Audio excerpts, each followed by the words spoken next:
जीवन चलता है, परिवार परिवार चलता है। साधु कबीर कहा कि इसका क्या कीमत रखे हो? तो 5 टका।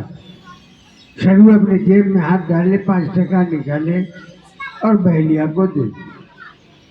सुगा को ले लिए, आश्रम में लिया और सुगा को आश्रम में लाके पढ़ाना प्रारंभ किया। सुगा को शाम सुबह दोनों टाइम पढ़ाने लगे कि सुगा पढ़ो, शिकारी आएगा, जाल बिछाएगा, दाना डालेगा, लोभ से उसमें फंसना नहीं।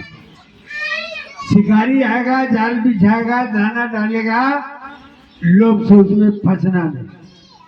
चूंकि भक्ति निर्लोभ है, अगर आप लोभ करोगे तो फंस जाओ। साधु कबीर लिखा कि कामी क्रोधी लालच उनसे भक्ति न हो, भक्ति करे कोई सूरमा तन मन लाज्या खो।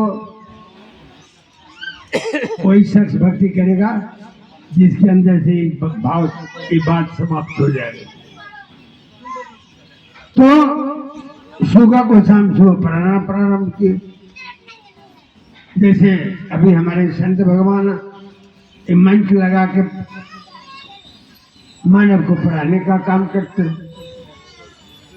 सुबह पढ़ लिख गया, सदगुरु बुझ गए, ये सुगा हमारी बात को समझ गया, सुगा हमारी भेद को जान गया, इसको छोड़ देना चाहिए। इसलिए कि अपने समाज में जाएगा तो अपने समाज के लोगों को पढ़ाएगा।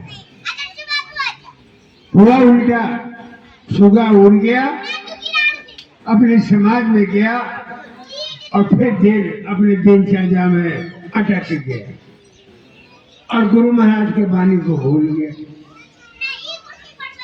गया।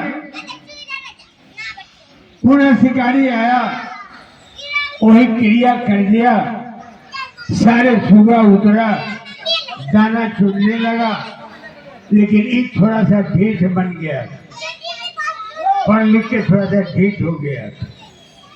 बहुत लोग बुझ लगे तो हम कंठी बांध ली वैष्णव हो गई, हमारा कंठी के डर है, लेकिन असलियत से परिचय अभी तक नहीं हुआ। उसी तरह से सुगा निडर हो गया, जब ही अपना शिकारी अपना तिक्रम लगाया कि सारा सुगा फुफुड़ा के उड़ के भाग गया और जो पढ़ा लिखा सुगा जो था वही फिर फंस गया।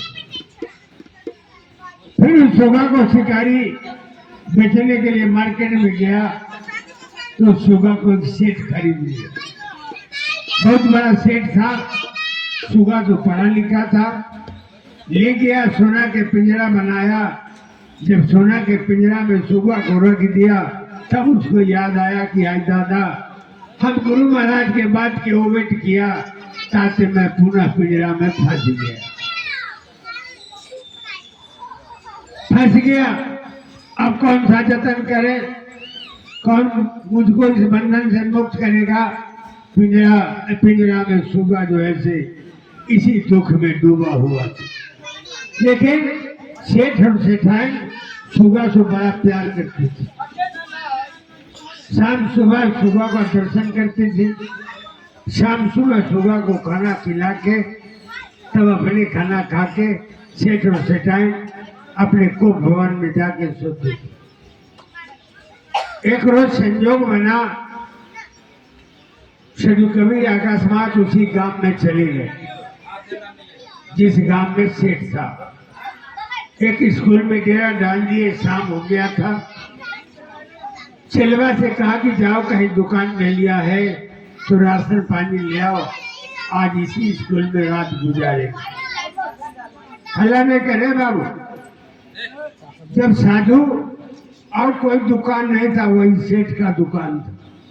सेठ जब वहां गया, साधु जब वहां गया, सेठ से कहा कि बाबू हम साधु हैं, 2 मूर्ति है, आप 2 मूर्ति का भोजन परमार्थ हमको दे दो।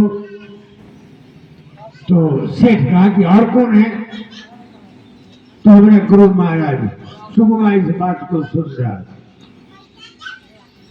सेठ कहा कि अरे तुम्हारे गुरु महाराज का क्या नाम है? तो साधु कहा कि मेरे गुरु महाराज का नाम बंदीश्वर है। ये बात सुकुमार सुन लिया।